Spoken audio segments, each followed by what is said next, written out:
So, Matt, Yes. what do you think about trends in design? Well, it's important. You do your trend research. So when you work in fashion, you do little trend stuff, and then you get your ideas from the trends. I mean, hopefully you come up with your own ideas too. But But how? Okay, right. So let me rephrase the question. How do trends work specifically in your realm of design? okay. Well, if you're talking about like a commercial fashion-y place, then it will before you even start the season, you'll do your trend research. So you have your trend documents. You might get people in who like present some trends. People like WGSN, people like that. WGSN, they're the big player, I suppose, in commercial fashion. So just to jump in, you've done commercial fashion and haute couture, haven't you? So is it different in those two sort of areas? Yeah, it's different. I hopefully you want a sort of a little bit of a balance coming out from both. But yes, it is. So haute couture really, their influences are definitely not going to be WGSN, that's for sure. Yep. They're going to take influences from hopefully mostly stuff that's not fashion, or if it is fashion, maybe historical fashion, but they're not. But they're trying to be the ones influencing the trends everybody sort of peels off from. So that's what I was going to get to. So they're not buying the trends; they're kind of creating. That's correct. Whereas and WGSN are repackaging or scouting across the world and creating something where you can go, this season's colour is orange and cable knits are in, which means we're both out of fashion. I've never been in fashion. But so is that an oversimplification of it, or is that how it works? No, I think that's fair. There's nothing to, we can be simple about it, and I think that's fair enough to say. And why do you think that they are a good thing for fashion? Well, okay. I have a little bit of a thing about this. So, yeah, I do. I've got this sort of thing about the sort of trends research and taking inspiration from trends. I think one of the problems I see, like what I feel about high street sort of stuff right now, is there's a lot of stuff that looks all the same, right? You don't know where that it doesn't have anything of that brand. Do you think that is? You think you could basically probably take a mannequin from one shop and put it in another, and no one would notice? Yeah. That's a really good way of putting it, actually. Because I the reason why we're talking about trends is I think a lot of this trend stuff is now bleeding into graphic design as well. Like you've got It's Nice That are doing like a trend report. You've got Creative Block. You've got Create Boom. All these different places doing it. Uh-huh. And to me, it is about that homogenization. Yeah. So it feels like it's by putting trends out there, it feels like that you're adding guardrails to creativity. Mm-hmm. Not for everyone, because the most creative people are gonna take from everyone, which is why I was interested in the haute couture approach to the mainstream kind of approach. Yeah. Right, but you could argue that last year there were probably like loads of brands where you could chop their launch videos together and we wouldn't know the difference. No, it would all be the same. But I think a supercut that would be actually quite fun. But I think because I think it's why do you think people go for that sort of homogenization? Well, is it a cost thing? Is it a bit of ease? I think it's like a risk thing, though. I think it's an ease thing. It's easy to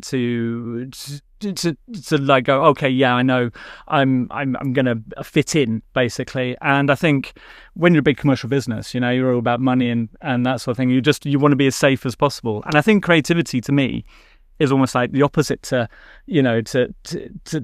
It's like creative. It's like, it's something new. It's supposed to be something new anyway. And then it's like, that's a worry if you're a business. But do you think that's something symptomatic of creative being a cost rather than an investment on the balance sheet, for lots of things? So I think that in design, definitely, there's you have clients who are more savvy, who graphic design talking about, sorry, who are more savvy and kind of think, I want to do this. And I think what happens in what I see in graphic design, we have these overall trends. I'm not a fan of, because I think people should be going out and experiencing art, music, culture, drawing everything from there, which lots of studios do. And I think there are lots of independent studios that do a lot of that, and they're the sort of the haute couture kind of approach. And then you've got the sort of the meat and potatoes of the industry that's a bit more kind of that follows a bit more. And there are definite leaders in the industry, and they're definite followers. Yeah.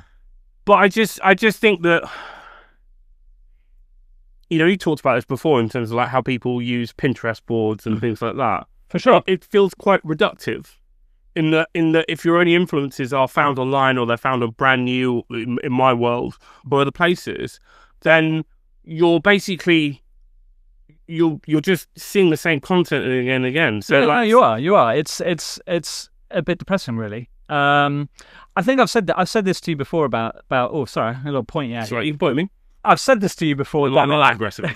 But I've said it, like, it's I think, yeah, it's sad to be influenced by all the other stuff just around you. You should always, for me, true creativity is about making links to things that don't usually fit together. So, it's almost like making those random links and putting them together. That's what the Coca-Cola brands are sort of kind of do, because they're trying to do something new. And so your sort of like creative process is a bit like sort of like someone tracking a Unabomber.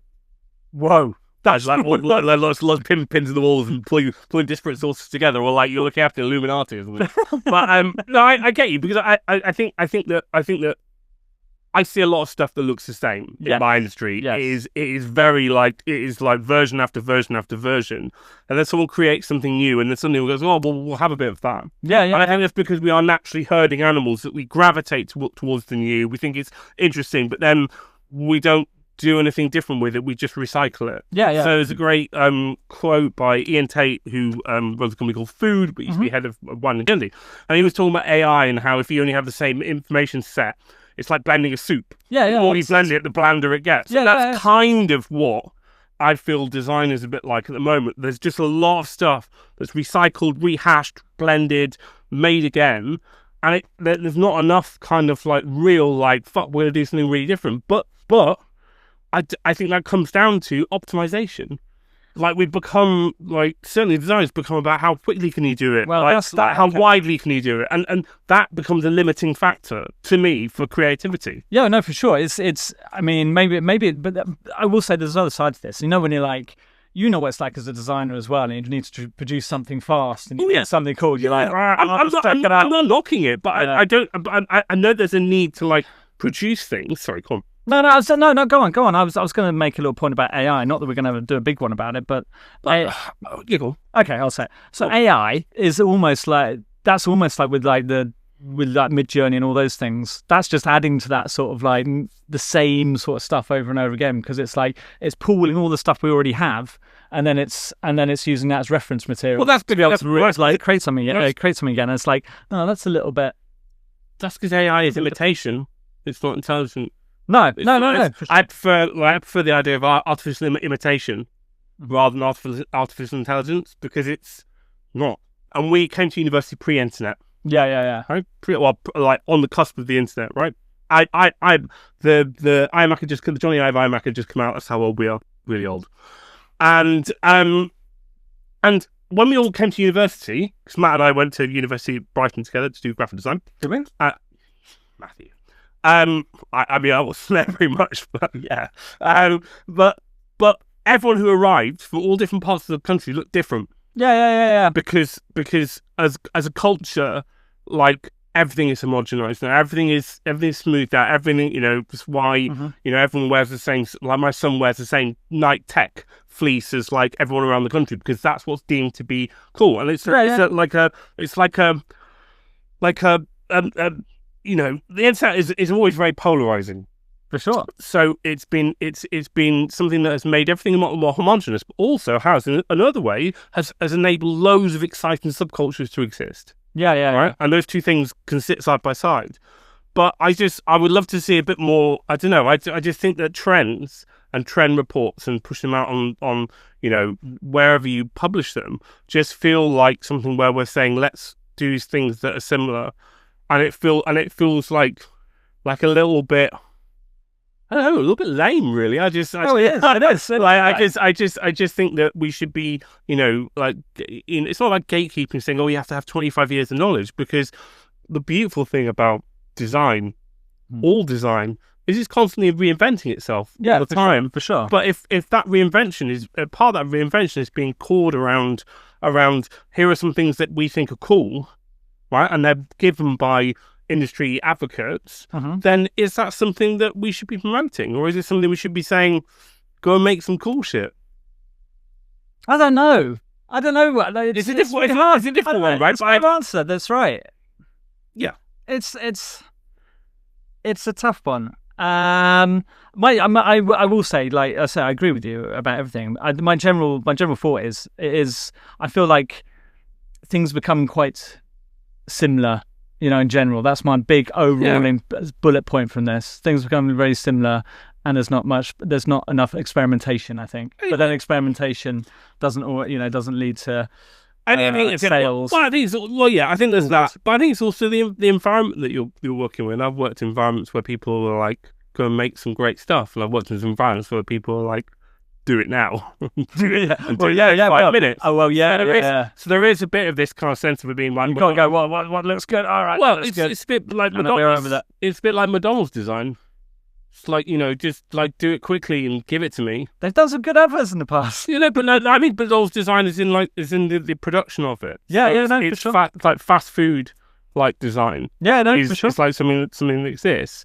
I think that if I was a young designer coming into the industry, like just seeing all these trends and thinking that's what you're going to do, and there's a huge amount of other things we can talk about in terms of like people use mock-ups and these huge topics that exist there. But the trend thing for me feels like it is a homogenizing element. I think that sits within this idea of making everything easier and quicker and more seamless. And I suppose my core kind of question is that design, or is that just mimicry and imitation? I don't know. I think I wish. Okay, I think within my industry, I see designers coming in who are less and less creative, and they have the skills to be able to design something, but it's less about the creative, because almost like the creative side of it is almost given that it's given away to like, we'll just follow that trend, and all that stuff. Yeah, it's a bit depressing in many ways, but I've seen it more and more. It's like they put a technical ability is being put in place of actual creativity, and it's like, look, again, we'll talk about this. There's a program called Clo. Yeah. It's a 3D program. It's amazing. You can create garments in you can create garments in 3D. Yeah. And that's great. That's cool, because you're instead of like sketching on Illustrator or something like that, that's really cool. And I've noticed that companies have started to become more interested in how good you are on Clo. Doesn't mean you're a good designer. It's like, it doesn't mean anything. It's like, so what? It's like you can produce something in 3D and it looks amazing, but that doesn't mean anything about creativity, and that bugs me. I think there's definitely a Figma-fication of design as well. Yeah. So like in that we've got these really powerful tools now that actually do really great things. Apart from you can't type in Figma. Which is anyway, I've gone a little bit off track, but it is. But it's a good point as well, because it's like like the trend thing is part of that structure. Yeah. Like you're good on the tools, and here's some pre-made things to start with. Yeah. But like sorry to harp back and not to sound like an old fuddy-duddy, because I think that the kids coming out of uni now who are like shit tons better than I'll ever be. But like, our first year at uni, we weren't allowed to touch a computer. We had to like just come up with ideas. Yeah. And I think like trends and everything else feel like an assault on ideas. Yeah, I agree. And they feel like a shorthand for something else. Yeah, I agree with that totally. Yeah. And it's I think I think designers should be creative. We agree. This is momentous, even for the first. We should have an emoji for it. But let's leave. I mean, that's fair. That's fair. I like that. Okay. Cheers. Thank you.